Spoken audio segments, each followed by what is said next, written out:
Hai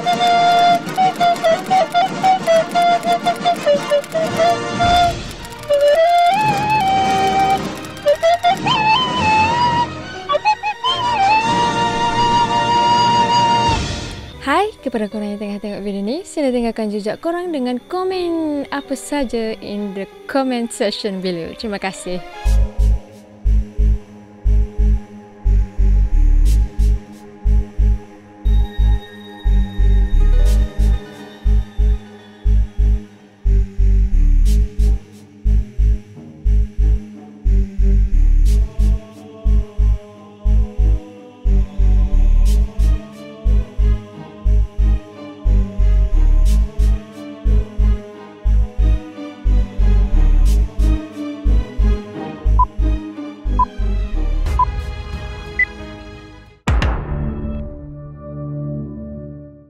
Hai, Assalamualaikum warahmatullahi wabarakatuh dan selamat sejahtera. Terima kasih masih lagi menonton channel Frankis. Terima kasih kepada semua yang dah subscribe channel ni. Terima kasih kepada Sek Kito. Terima kasih kepada semua penyumbang super thanks. Sumbangan anda amatlah kami hargai. Tanpa lengah-lengah lagi, jom kita terus masuk ke cerita. On count of 3, 2, 1. Cerita malam ni dikongsikan oleh Nisa. Nisa ni, kalau cerita sebelum ni ada ni sebut nama Nisa juga. Dia orang yang berbeza, tapi nama dia exactly same dekat Telegram. Hari yang sama share, cuma berbeza jam je. Untuk cerita Nisa ini adalah pasal cerita rumah dekat kampung dia. Cerita ni berlaku masa umur dia 14 tahun. Dia kata dua lah. Nisa dengan family dia ni duduk KL. Jadi kejadian ni berlaku bila dia balik ke kampung nenek dia. Dekat kampung ni ada rumah nenek dia dan juga rumah family dia sendiri. Kira dekat-dekat lah. Di kampung tu, kedudukan rumah nenek dia ni macam rumah nenek dia dekat depan. Lepas tu untuk pergi ke rumah family Nisa ni, kena jalan ikut belakang rumah nenek dia. Boleh kata di kawasan sekeliling tu hutan. Nak ceritanya, masa dia balik kampung masa tu, dalam 2 hari jugalah family dia balik kampung. Bukan setakat family dia, memang ada belakang lah adik-beradik parents dia tu. Kira pok saudara, mak saudara, sepupu-sepupu balik sekaligus belakang. Orang lain tu stay dekat rumah nenek. Manakala Nisa ni, dia akan stay dekat rumah dia sendirilah. Rumah dia ni tak ada orang pun. Sepanjang dia duduk KL tu memang boleh kata rumah tu kosong lah. Kalau ada duduk pun jari-jarinya pak asuh dia, adik kepada mak dia. Tu pun pak asuh dia jari-jari juga duduk. Jadi pada malam tersebut, dia orang semua ni berkumpul dekat rumah nenek. Biasalah beramah mesra belaka. Lepas tu makan malam ke apa, dipendekkan ceritanya, sudahlah makan malam tu deh. Bila sudah tu, biasalah nenek orang tua ke, dia nak tidur awal. Jadi dia pun ayaklah kau anak-anak cucu dia ni. Dia kata dia nak tutup lampu dah ni, nak tidur. Jadi masing-masing pun bersurai lah. Bersurai. Nak bersurai gimananya. Hak lain tu memang di rumah nenek. Jadi hak lain tu memang standby untuk tidur. Mak dengan ayah Nisa balik ke rumah dia orang. Jadi dia orang ni masa tu mak Nisa, ayah Nisa dengan abang Nisa gerak balik dah. Gerak balik. Jalan kaki je lah muka rumah belakang kan. Tinggallah Nisa tak balik lagi sebabnya dia nak ajak sepupu dia seorang ni. Kita letak nama Aling lah dia. Cerita lepas pun Aling dah. Oh, dia letak nama Elin. Boleh lah. Jadi Nisa nak tunggu sepupu dia ni, Elin ni, untuk settle dulu. Lepas tu dia nak ajak pergi duduk rumah dia lah. Selepas Elin settle, dia pun gerak lah jalan kaki daripada rumah nenek Nisa ni. Dia tubik pintu depan tu kan, and then dia pun akan lalu ke tepi untuk ke belakang lah ni. Dekat kawasan tepi rumah nenek dia ni memang hutan yang sangat tebal. Dia agak kecut perut nak lalu. Boleh kata bukan malam tersebut lah, tak kira malam mana-mana, memang saya agak seram lalu kat situ. Ditambah pula belakang rumah nenek dia ni tak ada lampu langsung. Memang gelap gelemak, mengharap ke lampu rumah Nisa belakang tu kan. Kenapa cerah-cerah gitu-gitulah sebab lampu dekat macam apa panggil Brenda rumah Nisa tu. Jadi malam tu dia pun berjalan lah dengan sepupu dia, jalan. Sapa dekat rumah Nisa. Masa dia sapa tu, dia tengok lah pintu rumah Nisa ni macam tutup rapat pun. Kira family dia tu standby lah untuk Nisa sapa ke. Jadi Nisa masuk bagi salam gitu Dia pun tengok lah abang dia tengah tengok TV. Mak ayah dia pula tengah tidur. Rumah dia ni ada 3 bilik sebenarnya. Tapi tak ada orang duduk ke. Jadi balik cari-cari pun malah nak masuk bilik-bilik tu. Just tidur dekat ruang tamu je belakang. Jadi tengoklah mak dengan ayah dia tidur dekat ruang tamu tu. Abang dia pun duduk dekat ruang tamu juga. Cuma duduk macam di atas sofa gitu dekat dengan TV Nisa dengan Eling ni of course lah. Sebab lama dia tak jumpa dia sepupu ni. Biasa lah dia sepupu kalau duduk sekali lama-lama. Tak jumpa kat memang habis benda lah nak cerita. Jadi malam tu dia lepok lah. Masa dia sapa dekat rumah dia tu lebih kurang pukul 12 lebih gitu. Jadi duduk buah lah Nisa dengan Eling ni. Buah rancak ni. Tiba-tiba abang Nisa pun ayat gini. Dek, tidur dek. Aku nak tutup TV dah ni. Nisa pun angguk je lah. Masa tu baru dia perasan rupa-rupanya pukul 1 lebih dah. Dekat pukul 2 dah. Lama punya dia kecek tu tak khabar. Ralik. Tak khabar masa tu bergerak. Jadi dia tengok lah abang dia tutup TV and then abang dia tidur. Tinggal lah dia orang ni berdua. Macam biasa. Selagi tak habis cerita memang tak kira berhenti. Nisa dengan Eling ni pun sambung lah buat. Dia orang buat ni bukan biasa-biasa lah. Diiringi dengan ketawa terbahak-bahak. Ketawa mengilai-ngilai. Duduk ngilai lah. Sepupu Tino sama Tino pula dia kapur lagi nakir lah. Jadi saya pun buat tu khabar tak khabar Nisa tengok memang semua orang tidur dah kecuali dia dengan Eling. Tengok pukul 2 lebih dah masa tu. Dalam kerancakan saya duduk buat ni tiba-tiba dia orang terdengar macam ada bunyi tapak kaki dekat luar rumah. Dan benda tu mula-mula mari dengan slow. Kemudian dia pun bunyi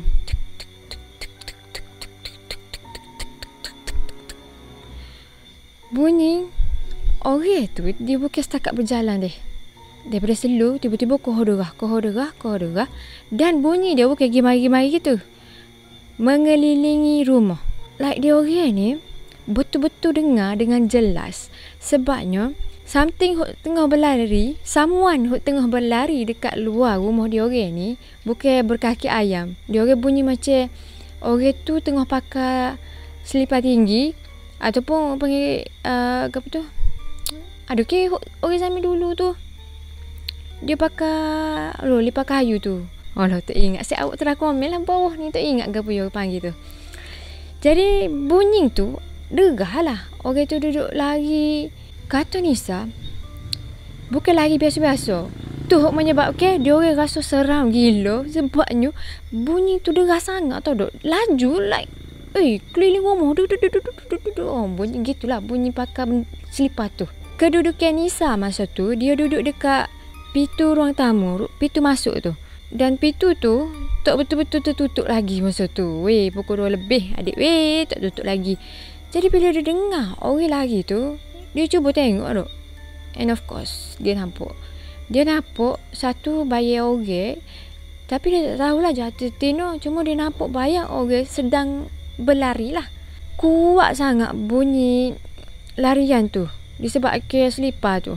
Tapi beliknya semua orang dalam rumah tu tak sedar kecuali Nisa dengan Eling saja. Pelik. Memang pelik. Dengan laju gila dia tu lari. Dia lah pakai lipat tinggi tu. Lepas tu bunyi derah tapi semua orang dalam rumah tak dengar apa. Hok lagi haknya benda tu bukan setakat berlari dalam speed yang sama, kelajuan yang sama, tiba-tiba benda tu mula menyentuh dinding. Nisa dengan Eling memang dengar jelas-jelas benda tu macam letak tangan dia, kuku dia di dinding keliling rumah tu.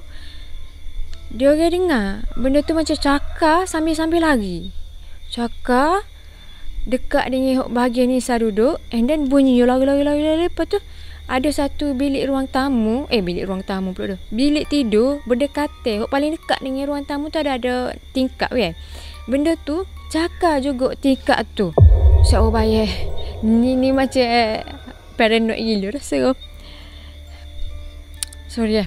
Masa benda tu duduk berlari mengelilingi rumah dia orang ni dalam pada speed yang sama, like literally dia orang dengar benda tu mula menyentuh dinding, tahu tak? Menyentuh dinding rumah. Tapi bukan kata semua. Dia bukan setakat setupik gitu tak. Guna kuku lah yang memang cakap. Dan kawasan dia cakap tu bukan setakat pula dah. Bukan keliling, tahu tak? Di mana tempat Nisa dengan Eileen tu lepok, situlah dia orang dengar. Dekat kawasan ruang tamu, dan juga ada satu bilik paling dekat dengan ruang tamu tu ada tingkap. Jadi dia orang dengar benda tu berlari sambil cakap tingkap tu dan juga dinding ruang tamu tu. Kira dekat bahagian belakang rumah tu dia orang tak dengar dah. Tapi dengan speed yang sama, dengan bunyi teropoh. Dia pakai teropoh tu lari dengan laju sambil cakar tingkap dan juga dinding. Keadaan Nisa dengan Eileen masa tu, dia orang ni macam freeze dah. Dua-dua bari tengok, masing-masing memang takut nak apa dah. Tiba-tiba benda tu senyap. Lebih kurang 30 saat. Ting! Bunyi kuali jatuh dekat dapur. Bunyi tu memang kuat gila. Real sangat bunyi kuali sebabnya bila jatuh Nisa kata dia punya bunyi tu, kita bayangkan kuali jatuh and then dia akan macam gerak kiri kanan gitu kan. Macam macam gitulah.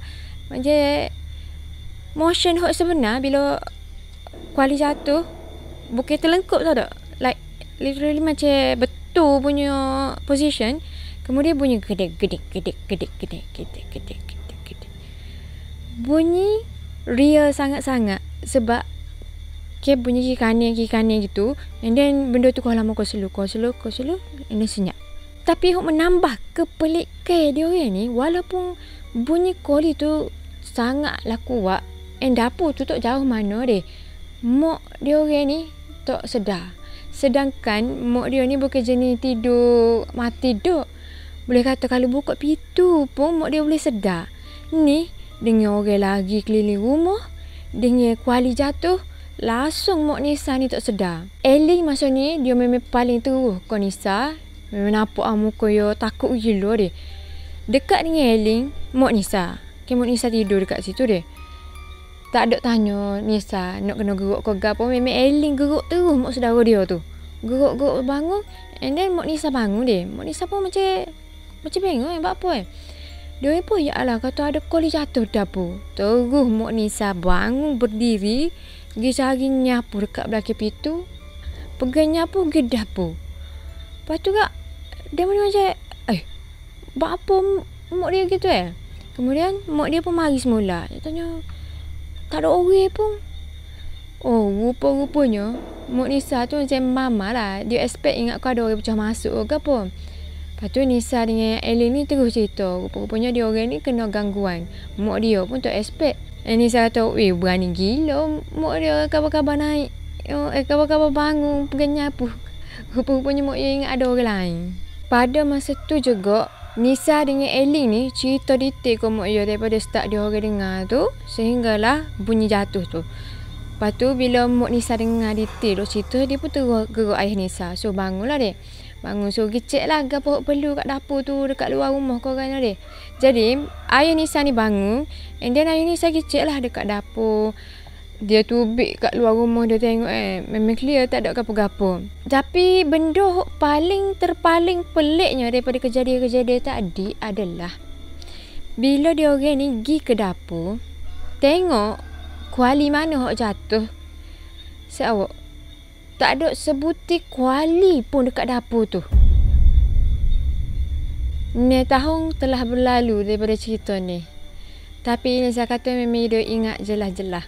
Rentetan daripada cerita tu, dia pun mula tahulah rupa-rupanya Pak Su dia pernah bukan pernah tahu tak, kerap diganggu dekat rumah tu. That's why lah Pak Su dia jarang sangat duduk rumah tu bila tak ada orang. Dan mak dia pun ada cerita, kawasan hutan dekat belakang ni, mak dia sendiri pernah lah ternampak pocong dekat kawasan tu. Dan benda tu macam kita tahu bukannya pelik sangat, tapi menakutkan jugalah.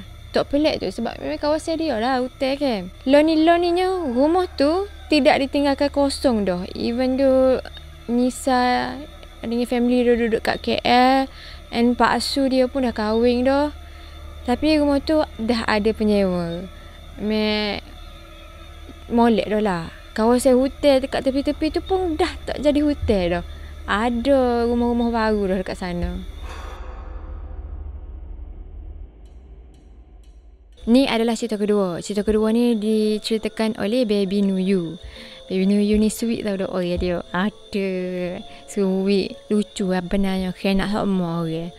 Okay, Baby Nuyu ni dia cerita pasal rumah dia kan.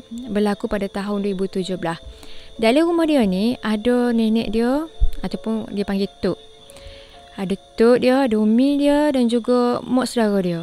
Tapi pada tahun ni mak saudara dia ni tengah belajar dekat U. Jadi bilik mak saudara dia ni tak ada orang.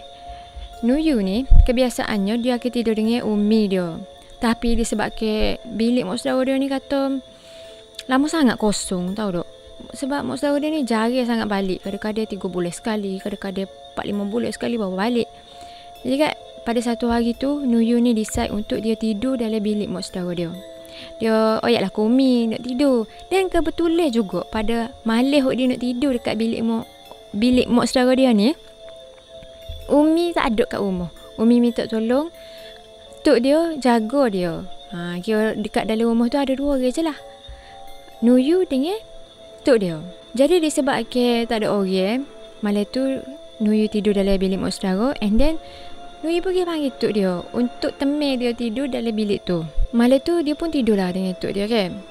Pagi tu tiba-tiba dia tersedar sebabnya dia bau macam ada something yang sangat-sangat busuk dalam bilik tu. Dia tersedar disebabkan bau tu. Bau tu katanya Nuyu, dia tak boleh nak describe tapi memang gila busuk banget, macam bangkai. Bau macam bangkai tikus tapi teruk lagi. Uish, pakai bangkai tikus busuk banget saya awak. Dengi tai tikus pun busuk banget dah, apatah lagi bangkai dia. Kawasan hok Nurul macam expect benda tu mari adalah daripada tempat kalau zaman-zaman dulu tu orang sakut baju dekat tali rafia kan. Macam tali rafia ko dawai ko deh. Orang ikat antara tiang ke tiang kan dalam bilik gitu. Jadi tempat tu lah, tempat kawasan sakut baju tu. Nuyu expect benda tu mari pada situ. Tapi even mari bau daripada situ, ibarat bau tu betul-betul duduk depan muka. Weh, busuk gila. Jadi masa azan subuh tu, Nuyu khabar dia pun tengok, dia macam tengok atuk dia bangun. Dalam keadaan mamai, walaupun hidung ni penuh dengan kebusukan, tapi Nuyu tak buka mata full ya, macam tengok mama-mama. Dia pun rasa letih badan dia. Tapi dia dengar macam bunyi atuk dia ni buka pintu, kemudian lakuh tangga dekat bilik tu. Macam bilik tu kalau nak masuk bilik tu kena naik tangga sikit dia. Dan dia bunyilah atuk dia jalan nak tubik tu. Dan kebiasaannya memang lagu tu. Atuk dia akan bangun masa subuh ataupun sebelum orang azan subuh, and then gilah untuk semaya dia. Jadi bila dengar atuk dia bangun, dia lakuh kaki untuk keluar daripada bilik tu, turun tangga. Tiba-tiba Nuyu ni tertegur lah. Dia pun ayat gini ke atuk dia, nak gimana tu? Masuklah tidur mula. Lepas pada dia ayat gitu, dia pun alih ke badan dia. Dia macam pusing badan dia sikit, nak mengiring. Bila dia mengiring tu, dia nampak atuk dia ada tepi. Disebabkan dia tak ada nak brain lagi masa tu, dia pun terus tidur balik, sambung tidur. Kabar-kabar tok dia pula geruk dia untuk dia pergi sekolah. Masa tu dia macam teringat balik pasal masa subuh tadi, dia agak termenung lah. Dan benda tu membuatkan dia terfikir-fikir siapa dia nampak tu. Dan apa benda bau tu. Sebab bau tu memang kau pekat gila. Saya pakai lekat, boleh kata lekat dalam rumah, dalam bilik tu bau benda tu. nak kata hatiku tak mungkin. Sebabnya of course lah dia pergi check dah. Memang tak ada kabur. Tapi tiba-tiba je benda tu bounce. Selepas pada tu tahun 2020, maksudnya 3 tahun selepas tu deh, Nuyu ni agak kerap kena tindih. Boleh kata setiap kali dia period datang bulan, memang ada je benda hok tindih dia. Dan dia tahu benda tu gapo. Benda tu adalah pocong. Kerana dia boleh tahu sebabnya gini. Ada beberapa malam hok dia ditindih tu, dia tersedar dia. Dia boleh tersedar tu, dia rasa macam ada benda duk nopak dekat atas katil dia. Then dia cuba beranikan diri untuk buka mata dia. Macam buka sikit-sikit gitu lah. Yes, dia nampak bayar something, satu figure macam pocong duk tengah lompat atas katil dia. Dan bila dia nampak figure tu melompat, tak kira relate lah dia. Memang peluh satu badan. Dan fasa tu buat dia trauma juga lah. Memang dia takut gila tahun itu. Bayangkan setiap kali period dia akan kena tindih. Okay. Dan cerita last daripada Baby Nuyu pada tahun 2018. Sebelum kejadian saat ni deh, pada tahun 2018 ni, Nuyu ni dia ada satu camp dekat Bacok. Dia pergi dekat camp daripada sekolah dia lah. Macam biasalah, jalan ke aktiviti camp. Ada satu malam tu, semua orang tidur tu. Nuyu ni dia tiba-tiba dia rasa macam nak shishi ke. So dia bangun lah. Dia bangun tanpa dikejut ke sayang-sayang dia. Dia pergi latang dah. Kita dah selesai dah hajat dia ke apa semua. Nak masuk balik semula dekat bilik hok dia tidur ni. Masa dia duduk jalan tu, dia terasa macam ada something hok tengah ikut dia dekat belakang dia kan. Masa tu jam lebih kurang pukul 2 ke 3 pagi tu. Dia rasa memang betul-betul ada benda belakang dia, tapi dia tak paling. Dia pun tu lah lorak-lorak jalan-jalan masuk dalam bilik. Bila dia masuk je dalam bilik, dia nampak benda tu ikut masuk. Gapo hok Nuyu nampak adalah figure hok memang besar gila, tinggi gila, tapi dia warna putih tau tak. Jadi Kak Nuyu ni teguh lari pergi kat katil dia, tarik selimut kat kepala. Pada masa ni dia tahu benda tu tak gelai. Benda tu masuk bawah katil dia. Memang dia rasa. Memang dia dapat rasa dan dia dapat dengar benda tu turun duduk bawah katil dia. Masa ni dia takut gila-gila. Siapa ke dia tak tahu tu dia mimpi atau memang real. Yang mana dia rasa macam benda tu tindih dia pula. Dia tak boleh gerak. Dan pada masa yang sama dia dapat rasa benda tu macam duk tarik-tarik dia semua turun dekat bawah katil tu. Duduk sekali dengan benda tu. Memang dia rasa tubuh dia nak jatuh. Tapi dia usahakan untuk stay lagi dekat katil tu. Habisnya gitu cerita Nuyu. Orang baru tak tahu. Si awak pandai-pandai lah.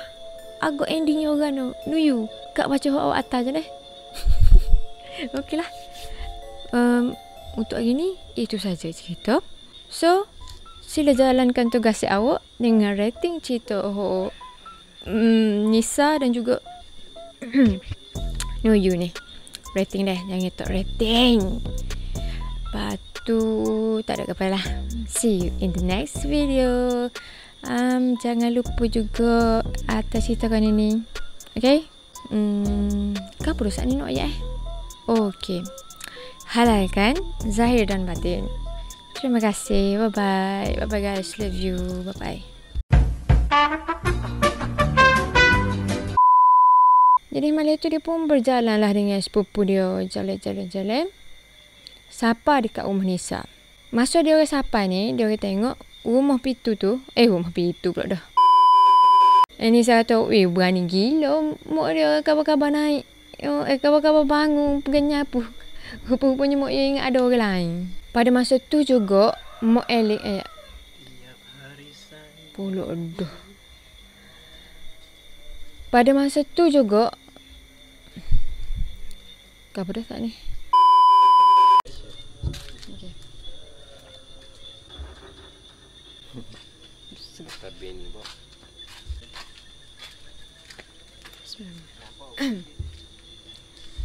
Okey, ni cerita kedua pula. Cerita kedua ni diceritakan oleh Very New Year. Okay, cerita ni berlaku pada tahun 2017. Pada malam dia tidur dekat bilik. Oh ya Allah, Mike duduk cloud ni. Semula. Okay, semula. Okay.